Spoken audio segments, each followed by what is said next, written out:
Thomas Bière, éleveur en Ariège. J'ai donc 130 mères, 130 brebis sur une exploitation à 1000 mètres d'altitude sur la commune de Sorat, à côté de Tarascon-sur-Ariège, sur le massif de la Rise.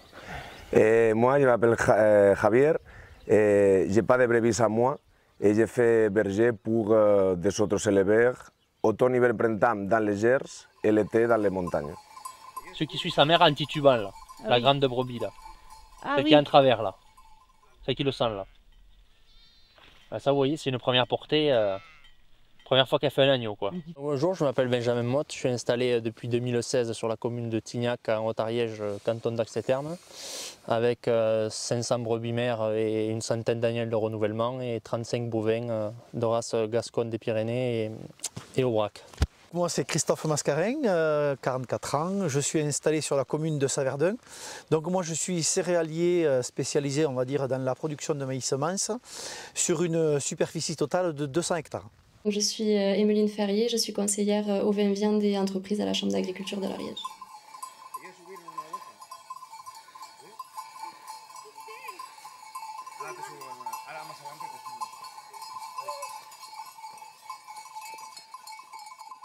Les bêtes avaient besoin de ressources fourragères parce que la vallée d'Axe-et-Thermes, c'est pas comme ici, quoi. Donc moi, c'était très intéressant d'un point de vue zootechnique, quoi, pour les bêtes, quoi. Là, ça faisait 2 ans pardon, qu'on les envoyait en hivernage dans les corbières. Il s'est trouvé qu'il y avait des problèmes d'herbe, tout simplement. Il n'a pas plu assez, il n'y avait pas assez d'herbe l'hiver. Donc, par le biais d'un copain, on a trouvé un peu sur le tard la possibilité de ramener les brebis ici dans le Gers, chez Javier. L'intérêt, c'est de passer moins de foin, d'avoir les bêtes dehors, elles se portent mieux. Ici, il y a énormément de ressources très tôt. Nous, à 1000 mètres, on a beau être plein sud, c'est pas forcément le cas. Donc, plutôt que de les enfermer dans le bâtiment, où elles vont être serrées, enfin, suffisamment bien, mais quand même un peu serrées, sur de la paille, à manger du foin, elles sont 1000 fois mieux dehors, en extérieur, à manger de l'herbe.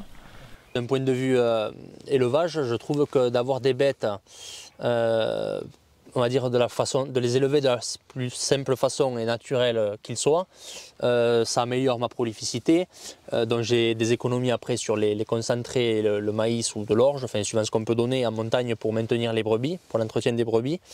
Donc on y est gagnant, d'un point de vue élevage, on est vraiment gagnant d'amener les bêtes ici, quoi. Ça fait quand même moins de charge de travail. Et du coup, ça fait des rotations plus faciles parce qu'il y a moins de bêtes, donc on package des surfaces équivalentes. Mais avec moins de bêtes, du coup, il y a moins de stress, quoi. On peut un peu plus travailler ailleurs, à refaire des clôtures. Ça donne la facilité à l'agriculteur, il n'a pas besoin de broyer, même, et ça accélère beaucoup la décomposition, parce que lui, il fait la couverte végétale pour apporter des matières organiques dans la terre juste. Donc si en plus, tu y passes des brebis qui apportent le nitrogène, la transformation de cette biomasse nutritionnellement pour la terre, c'est plus vite.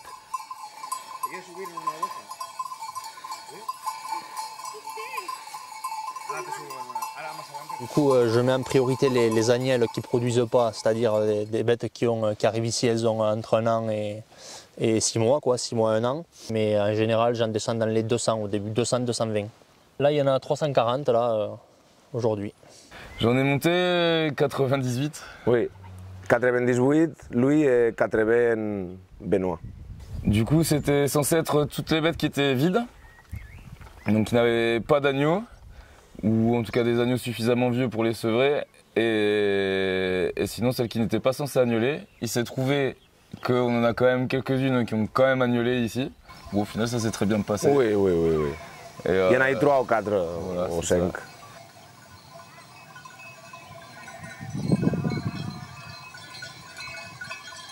Et on les transporte en camion remorque. Elles arrivent à peu près début décembre, comme cette année, et elles repartent fin mars, comme chaque année, quoi. Du coup, on est arrivé avec elles. On a visité un petit peu le secteur, et ensuite on est revenu peut-être un mois plus tard, quelque chose comme ça, pour faire les vaccins FCO. Éventuellement un petit chantier pour s'occuper des boiteuses et tout ça. Et on a profité pour ramener un parc de contention qu'on va récupérer, qu'on a récupéré là tout à l'heure. Elles vivent tout le temps dehors, dans des parcs qui sont faits dans des prairies. Et c'est les gens du coin qui t'offrent du package pour entretenir. Ça soit des prairies, des jachères, des chaumes, des cultures qui sont trop poussées trop vite, ils veulent les couper, les faire un passage aussi. On est en présence d'un couvert d'avoine et de vesse. Alors la proportion, c'est à peu près 120 à 150 kg d'avoine pour 20 à 30 kg de vesse par hectare. Et voilà, donc moi c'est des couverts qui sont implantés juste après les récoltes de maïs, et notamment de maïs mince. Elles sont jamais du foin ni rien, c'est que ça se cria dans les champs. Et pour l'accueil, c'est monter un parc, le décharger, et ils vont direct dans le parc, et ils passent son premier jour comme ça. Les jours après, basculer ce parc, les jours après, basculer ce parc. Quand on a fini la parcelle, on les déplace à un autre endroit. Et on fait comme ça, automne, printemps, tout le temps. C'est moi qui m'occupe d'agrandir les bêtes au fur et à mesure que la ressource se fait rare. Donc je viens généralement tous les 2 à 3 jours, quoi. Suivant la fin de saison, comme j'expliquais avant, il y a davantage d'herbes, donc je fais des parcs un peu plus petits et qui durent aussi longtemps. En réalité, au début, quand la ressource est un peu plus courte, je fais des parcs de 3,5 hectares, 4, et là on est sur du 1,5 à 2,5, quoi, suivant la ressource herbagère.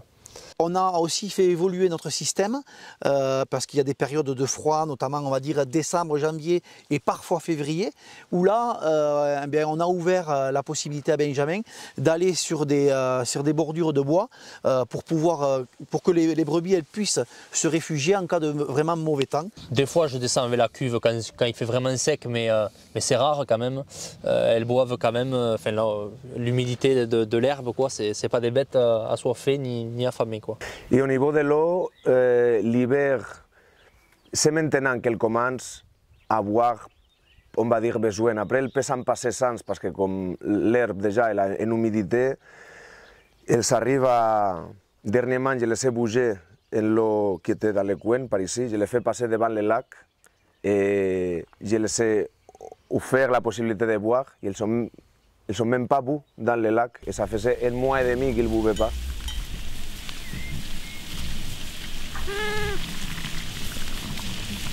Il n'y a pas une brebis qui boite, c'est très sain, de par les cailloux justement, même qu'il pleuve 20-30 mm, comme ça il arrive parfois. À un même moment, là on peut le voir, on est quand même dans une semaine assez humide et on ne s'enfonce pas, les bêtes ne s'enfoncent pas. C'est clair que là on les a chargées tout à l'heure et on voit le résultat, c'est qu'elles sont, je sais pas comment dire, grâce à Ampété, quoi, elles sont magnifiques. Le petit inconvénient, c'est les terrains argileux, ça provoque des boiteries, mais bon, c'est quand même raisonnable. Rabiel, il s'en est occupé, voilà, on voit qu'il y a eu du travail derrière. Donc il y a une petite gestion à ce niveau-là. Mais à part ça, quand tu les vois belles comme ça, il y a même les agneaux qui sont nés. Tu dirais, en bâtiment, tu n'obtiendrais jamais des agneaux comme ça qui naîtraient en plein hiver. Après j'ai toujours la précaution en fait, par des bêtes qui viennent de bergerie, qui passent 2, 3 voire 4 mois en bergerie. Je leur fais une cure de minéraux, c'est-à-dire avec les oligo-éléments, du sel, même du sel classique. Donc il faut quand même se prémunir, on ne peut pas les lâcher, surtout en période hivernale avec le froid. Il y a plein de facteurs qui rentrent en jeu, le froid, l'herbe à foison. Ça peut tellement leur faire un choc sur le moment, bien que les couverts, notamment les espèces qui composent le couvert, soient adaptés aux ovins, quoi. Il est important d'avoir un suivi des animaux. Donc dans tous les cas, l'éleveur doit obligatoirement être à jour de sa prophylaxie. Et il y a mise en pâturage à distance. Donc ça, c'est vraiment le document qu'on renvoie à la DDE-TSPP avec la liste des animaux et le fait d'avoir un statut sanitaire à jour et sans un problème sanitaire particulier. Lorsqu'un éleveur amène ses brebis sur des terres autres que celles qu'il déclare lui à la PAC, donc il peut y avoir un impact sur sa PAC à lui, donc au niveau de l'ICHN et des aides animales. Pour l'ICHN, de la même manière, il y a une date à respecter qui est celle du 31 mars. Donc les animaux comptent pour le chargement ICHN. Donc pour avoir l'ICHN animal, il y a un chargement à l'hectare à respecter, donc un nombre d'animaux par hectare à avoir. Et donc si les animaux qui comptent pour ce chargement sont ceux qui sont présents au 31 mars et un mois incluant cette date du 31 mars. Donc si de la même manière au 31 mars les animaux sont sur une autre exploitation, l'éleveur ne pourra pas prétendre à l'ICHN animal. Pour les aspects vraiment notification, c'est une déclaration qu'il y a à faire au niveau de l'EDE, donc au niveau de la Chambre d'agriculture pour le mouvement des animaux. Mais s'il y a un mouvement officiel avec un document de circulation classique, sans mouvement saisonnier, juste vraiment les animaux partent de chez l'éleveur pour aller chez le céréalier et être sous le numéro de cheptel du céréalier, dans ce cas-là, il y a perte de détention des animaux et donc il peut y avoir un impact en fonction des dates sur les aides PAC de l'éleveur. Si le céréalier a lui-même un numéro de cheptel, depuis le 1er juin donc 2025, il y a des mouvements saisonniers qui sont mis en place. Donc c'est quelque chose, c'est comme un mouvement de circulation classique, un document de circulation quand il y a un achat ou une vente d'animaux, sauf que c'est juste pour spécifier que les animaux changent d'endroit, mais la détention reste à l'éleveur propriétaire. Donc ça peut permettre, dans le cadre d'un ménage d'animaux et donc d'un regroupement d'animaux de plusieurs éleveurs, d'avoir la détention qui reste à l'éleveur et donc de ne pas engendrer de conséquences sur la PAC. Donc il faut faire attention si l'éleveur est en bio mais que le céréalier ne l'est pas par rapport donc, aux engagements bio de l'éleveur. En revanche, dans l'autre sens, donc si le céréalier est en bio mais que l'éleveur ne l'est pas, il n'y a pas de contrainte particulière dans ce sens-là. Les animaux non bio peuvent pâturer des terres qui sont en bio. Après, ce qui a du sens aussi à mes yeux, c'est que voilà, on remet un peu de la vie dans nos plaines qui sont entre guillemets désertiques d'animaux. Et c'est vrai que revoir des animaux dans ces plaines aussi vastes, ça fait plaisir. On est souvent interpellé par des collègues qui disent « Ah, c'est bien, vous avez mis des animaux ». Voilà, ça fait quand même aussi une image où l'éleveur et le céréalier peuvent s'entendre sans problème.